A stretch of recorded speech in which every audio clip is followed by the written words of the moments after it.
Hello there.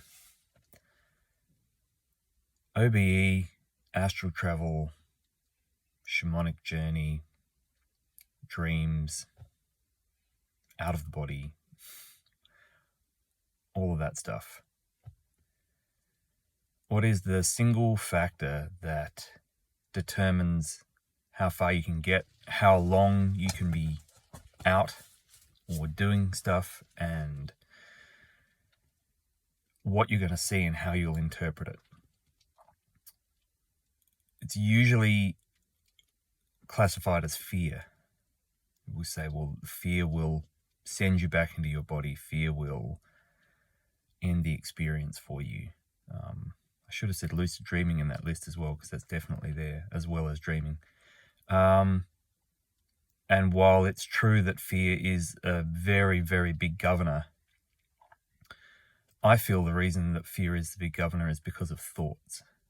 I think thinking, I don't think thinking, I feel thinking is the single thing that is going to govern the whole experience and indeed lock you out of the whole experience. As I've said before, why would you even want to entertain doing any of this stuff? Is because as far as I can tell, everything happens in those spaces first, and then it happens here around us in this air quotes physical reality.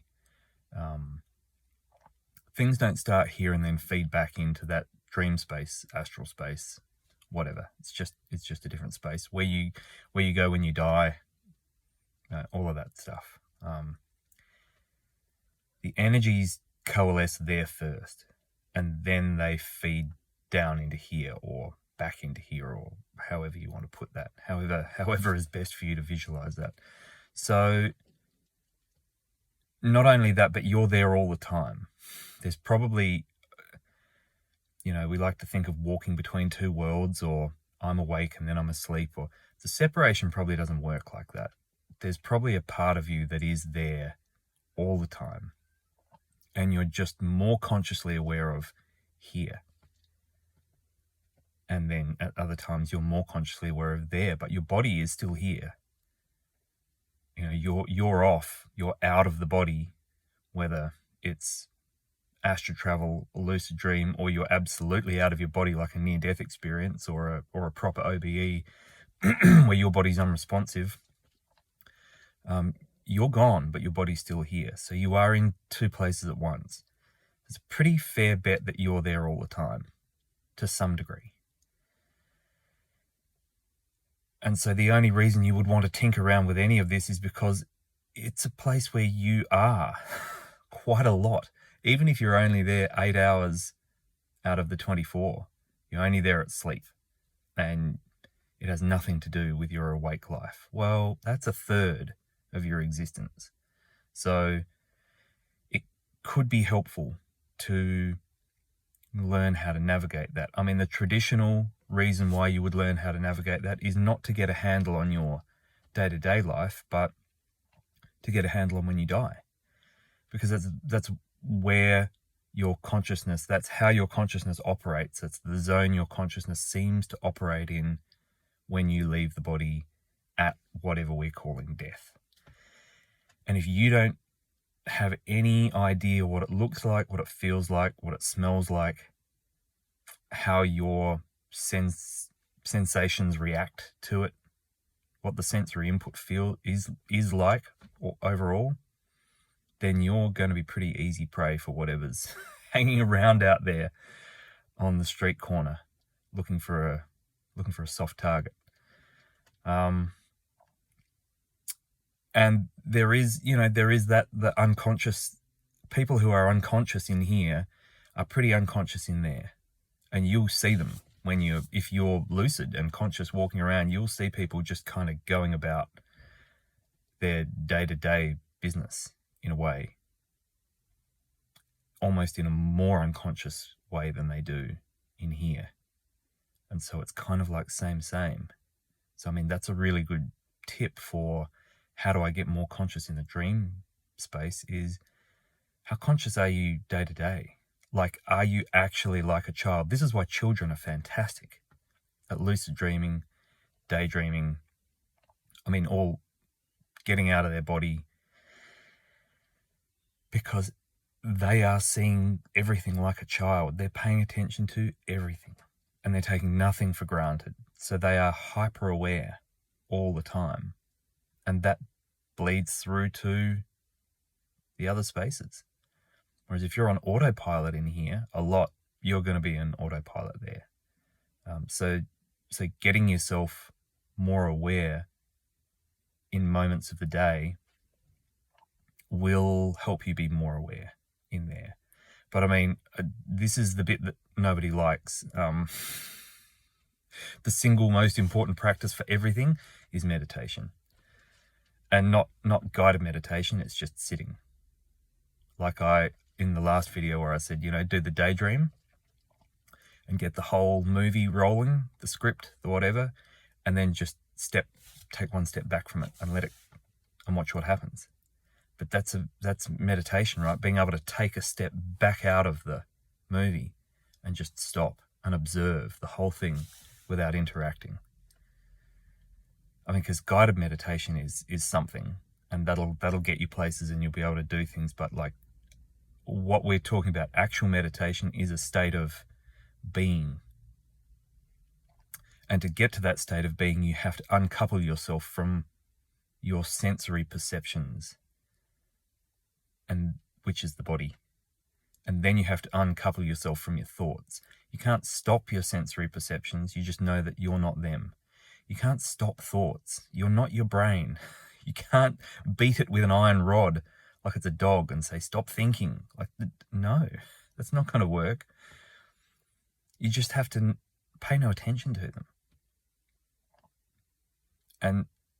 And so when you are in or trying to get into the space, the other space, however you're going about that, because there are a lot of different names for getting in there and a lot of different ways to do it and levels, and I listed them all at the start, not all of them. I listed a short list of them. Thoughts will stop you. And it's not having thoughts, because you're not having thoughts.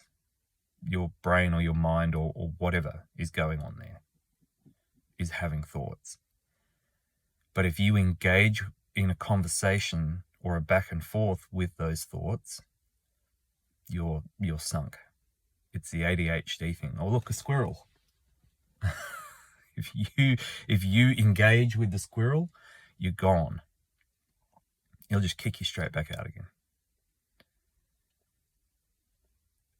And the easiest way that it kicks you out is usually the thought that will engage you is a fear thought or a worry thought. And as soon as you give any credence to that and you entertain it and you enter into a dialogue with that thought, you'll be kicked straight out. So it's not the fear that's kicking you out, it's the thought. Because I wonder if, well, that's weird. How about if, no, as soon as you do that, you'll get booted out. Because it's I don't know. I have no idea why that boots you out. But I know that to get into the space consciously, like if I was to do it sitting here right now, the first thing I'd do is I'd disengage from the physical senses, from the body. And then the next thing I do is I would disengage from thoughts. And however long that takes you to do will be how long it takes you to get into the space. Because you could do it in one breath. You could just shut your eyes and be there. If you're always holding the awareness that you are not your physical senses and perception or your thoughts any more than I am this vehicle that I'm sitting in, that I could drive across the country and it's very helpful. I'm very grateful for this vehicle. But it's not me and I'm not it. I'm in it. I'm using it, and then when I'm not using it, I'm not in it. I'm doing something else. Physical perceptions and thoughts are vehicles. sometimes very helpful vehicles and maybe sometimes not so helpful. So if you're trying to hone your practice of lucid dreaming and like getting out of your body, is more difficult for some, for the majority. Astral travel / shamanic journey / daydream, that's less difficult, but people are more inclined to write that off as fantasy, not real, blah, blah, blah, which is for the most part incorrect. And you learn how incorrect that is if you ever actually sit down and do this with another person.